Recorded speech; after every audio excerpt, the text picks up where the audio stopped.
Number 1.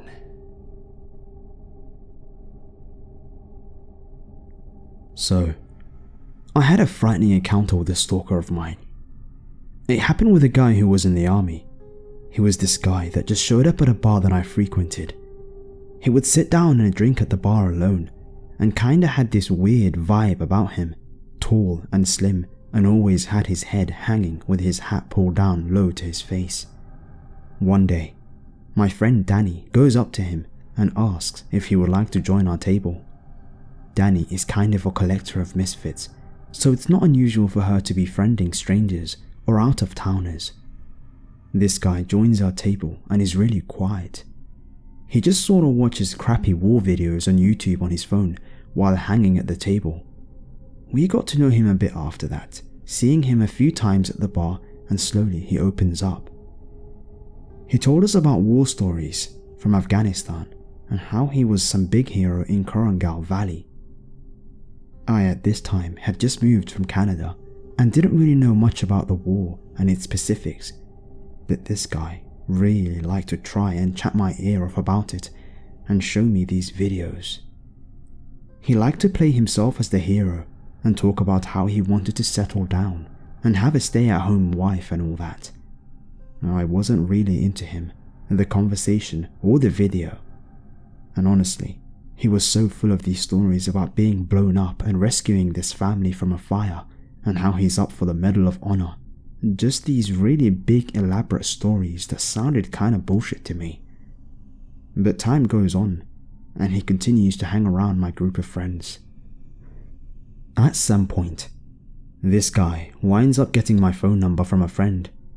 He would text me all these crazy things about how pretty he thought I was, and how he knew I was the one. He would text me that he wanted to take me away from my life, and one day I would see just how much I needed him.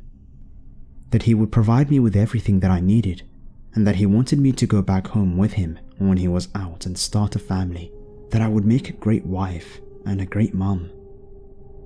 This guy knew nothing about me. I never really even talked to him as far as saying yeah, or okay when he would try to talk to me at the bar.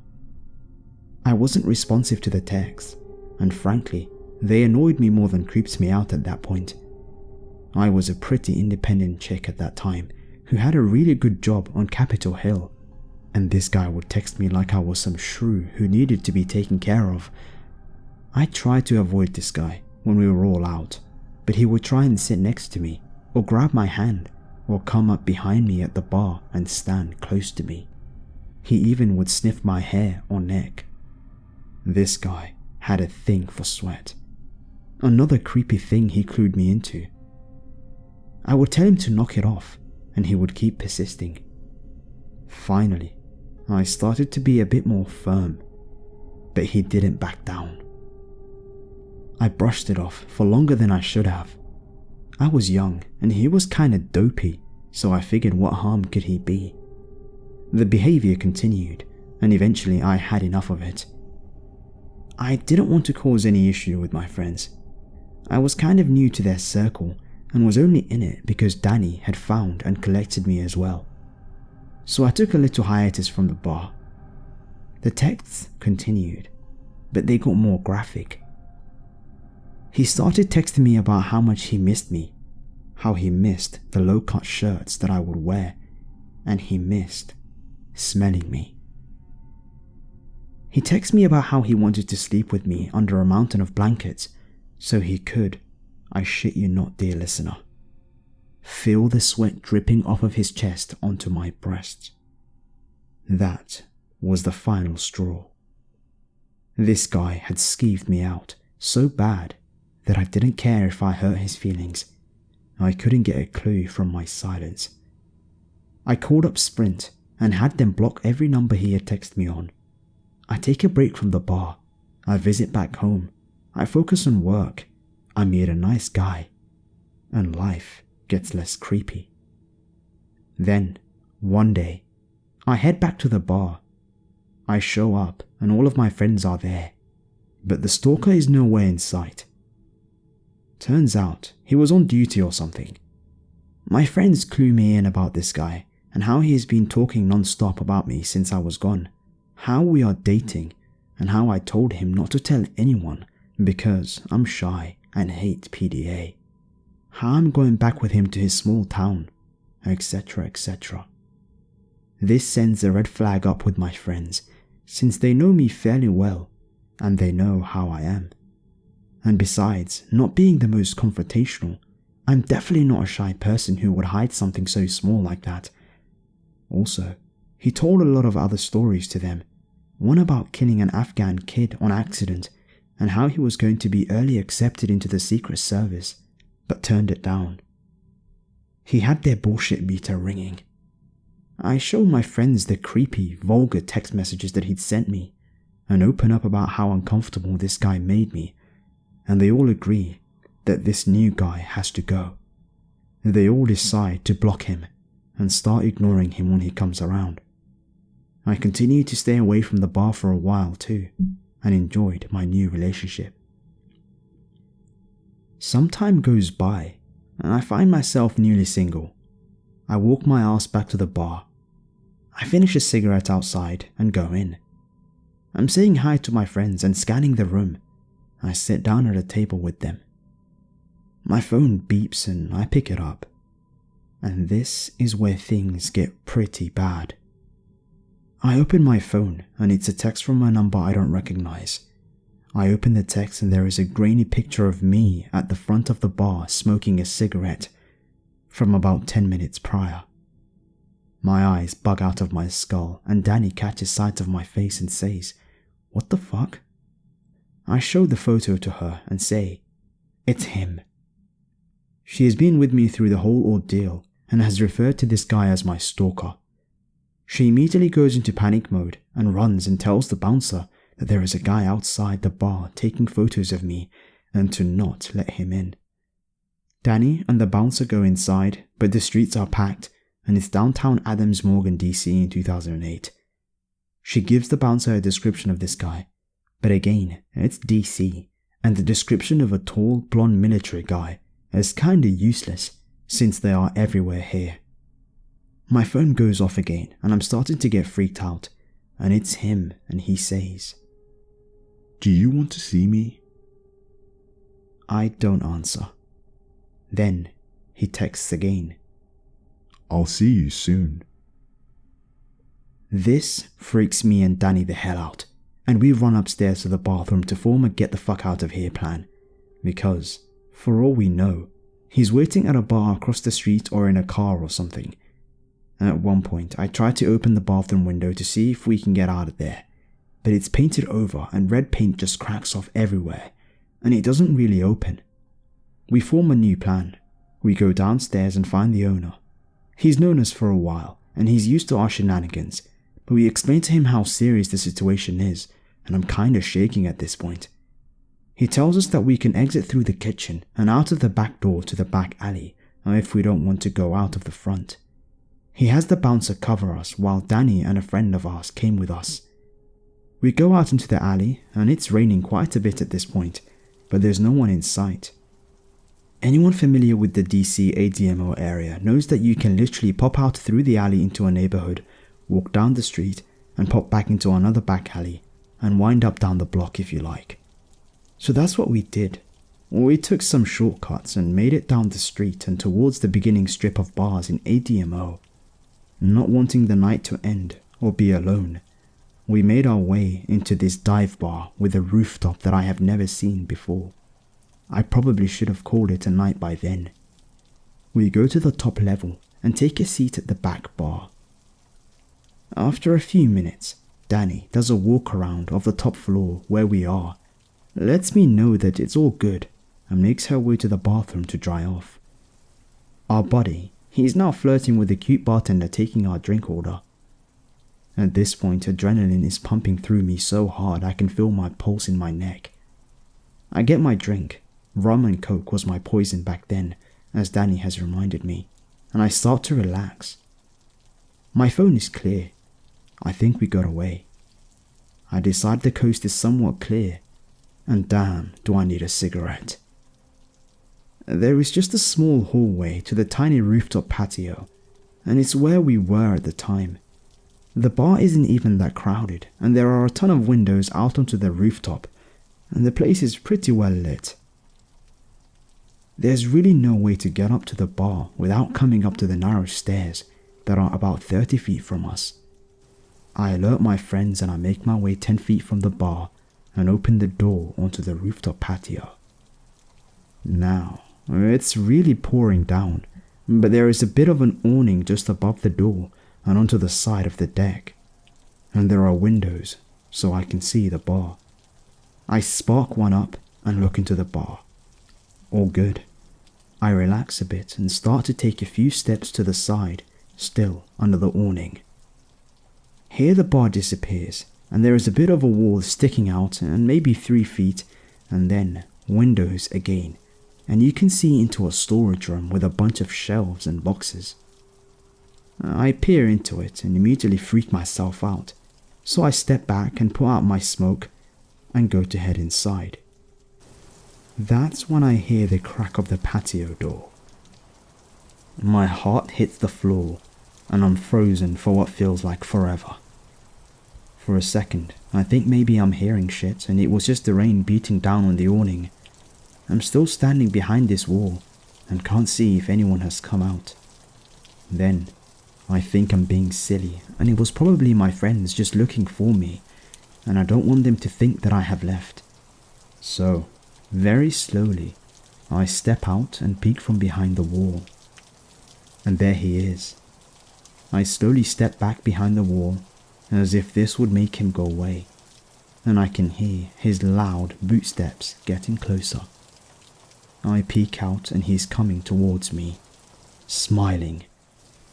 Not wanting to die in a dark corner at a dive bar that smells like funk, I take a few giant steps out onto the patio and into the rain, and within eyesight of the bar windows. I can see my friends, and it's absolutely dumping and dark, so I doubt they'd see me. He says my name and steps closer to me. I step back a few feet and my back is against the patio railing. I look over. There is another balcony below, but no one is on it. I remember thinking if I absolutely were to jump, I will, and if he pushes me, it will hurt like hell, but I'll survive. I turn to him, not wanting to make sudden movements or alert him to the fact that I'm scared. I smile and say, "Hey, how are you? Sorry I've been away for a bit. I haven't really been around." Trying to act as natural as I can. As natural as you can act in the pouring rain with a psycho in front of you. He smiles and takes another step, and I put my hand up and kind of brace myself. I can tell from his face that he doesn't like this. He says, "Babe, you know I would never hurt you. Why are you being like this? Aren't you glad to see me? It's been so long." He puts one hand out in an open gesture, and that's when I notice his other hand is behind his back. Has it always been like that? Now, I'm really scared. I put my hand up again and say, "Now listen." He cuts me off, grabs my arm and says, "No, you listen." I push him off and slip a bit on the slick patio. I hit my knee pretty hard, but caught myself. Now, I'm pissed. This needs to end. Now, forgive me, listener. For the life of me, I don't know why I thought these next words would get me the fuck out of there. Maybe I thought subconsciously that these next words would make him pity me and back off. But I screamed them out at him. "Okay, motherfucker, don't you fucking touch me. You almost made me fall and I'm fucking pregnant. So back the fuck up right now, or my baby's daddy is going to fuck you up." The look on his face was the stuff of nightmares. It was like at that moment, like in a horror movie, where everything goes silent. He is in shock. He's enraged. It looks like his face is going through all these emotions at once. He stares at me and contorts his face in anger, then finally sadness. His body kinda slumps. Finally he yells, "Are you serious? Yes, I mumble. Maybe this will work. He stammers. Then why are you smoking? Fuck. He stares at me a bit and says nothing. Then he puts his hand to his back and starts stomping and yelling. No. It's not supposed to be like this. And covers his face. And that's when I see it. It was a knife. Shit just got supremely real at this point. He throws his hands to his sides, and now his face is red and full of rage. I snap out of it and I scream. He's blocking my only safe way out, and I need my friends to hear me. He yells at me to shut up, then he points the knife at my stomach and yells, "Shut the fuck up, or I'll cut that baby out of you." I stop, completely horrified and taken aback. At that point, my friend Danny opens the patio door and walks out. She sees my face and sees him, and the color just drains out of her. Then she sees the knife. She stumbles back into the patio door and whips it open and yells to our buddy. Our buddy then runs out of the patio. The stalker then points the knife at him and screams, "Is it you?" My buddy sees the knife and without missing a beat grabs a patio chair off the ground and launches it at the stalker. It hits him hard and I make a mad dash for the patio door. We run down the hall, down the stairs and out into the street and flag down some cops. Plenty of them here in ADMO. One cop calls in and 2 run upstairs. I further explain the situation to the officers and the stalker is texting me, blowing up my phone. "Is it true? I'll fucking kill you. You ruined our family, you slut." The cop puts me in a cruiser and my friends in another, and they get our statements. I show the officer all the texts and how long this has gone on, and that I want to press charges. The other officers came back and say that he must have got away, and there is no camera out on the balcony. I tell them all the info I know about him. The cops contact his chain of command and leave a word with them, and I spend the next few weeks sleeping at a friend's house on her couch. No one ever gets back to me. No one lets me know what's going on or if I'm safe. The last and final thing I heard was through a mutual friend who had heard about the incident, is that the guy had received an overnight stay in jail. I never heard from him after that. Number 2. My story deals with a pretty common situation that happens a lot, but it still creeped me out. Every year, for summer holidays, my family and I go to my grandparents' house in a region of France called Bretagne. They live in a nice area on a cliff next to the beach, which is pretty neat. And for you to understand the situation I was in, I'll do a quick description of the place and most importantly, how to access the beach. When we get out of the house, we need to cross a little road and go to an entrance between bushes. Then, it's clear but narrow path that you can take just to enjoy the view of the sea, or you can also go towards a staircase built into the rock of the cliff. Then, you'll have to just walk on medium-sized stones, and ta-da, you've arrived to the beach. The place itself is pretty big, but there's only a few ways to access it. By the staircase I described, or by another one at the end of it. Also, big thing to mention, as I grew older, I stopped building sand castles and swimming with my family. I'm 18 now, and the older of 3 siblings, way younger than me, so I was done playing childish games, and I had started to climb the cliffs for fun. It was more of a semi-hiking of partially collapsing cliffs. This will be relevant later. Now, onto the story. Last year, after having dinner, I headed out for a little walk to the beach. No one seemed determined to come with me, so I went alone. No big deal. I did it every evening. After going down the staircase, I walked a little bit and then sat down on a stone to smoke a joint and listen to some music. Not really smart, but hey, I'm a teen in a little village that I go to every summer, and as much as I love my family, it gets pretty boring from time to time. Anyway, I'm enjoying my time when I spot a guy in the corner of my eye at maybe 40 meters from me. No big deal. It's a free access beach after all.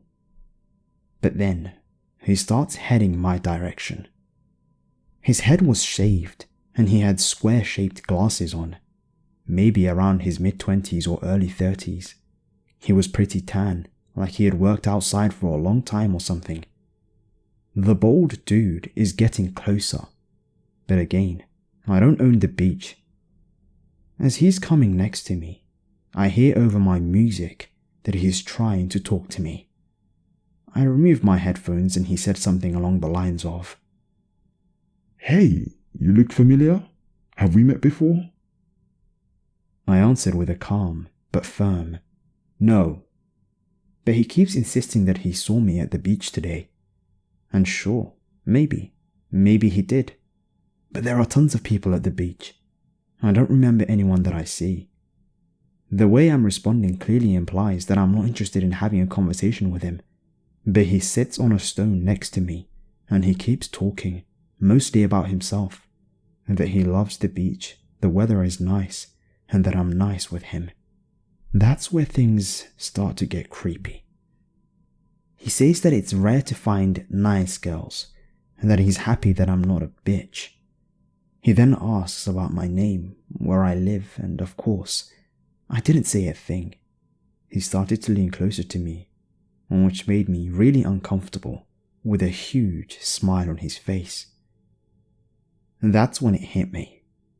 Remember when I said that there are only a few entrances to the beach? That arsehole was sitting right between me and the staircase. I was cornered. No one was there. We were completely alone. And even though I'm quite athletic, I'm only 4'9" and weigh about 90 pounds. This guy, for me, is twice my size. He clearly wants to continue our discussion, and I'm not responding. As I'm not responding, he started to sound annoyed, clenching his fist, but still with his stupid grin glued to his face. He asked me if I was really a good girl and why I won't talk to him. I'm shitting myself at this point when I look towards my left and almost let out a sigh of relief. One of the cliffs that I like to climb onto is right next to us. They were more like hiking, not climbing, but I could run to the top of it in a matter of seconds as I'm used to doing it every day. Run on the narrow path and then go home safely. So I just got up and said, "I don't want to talk anymore. Good evening."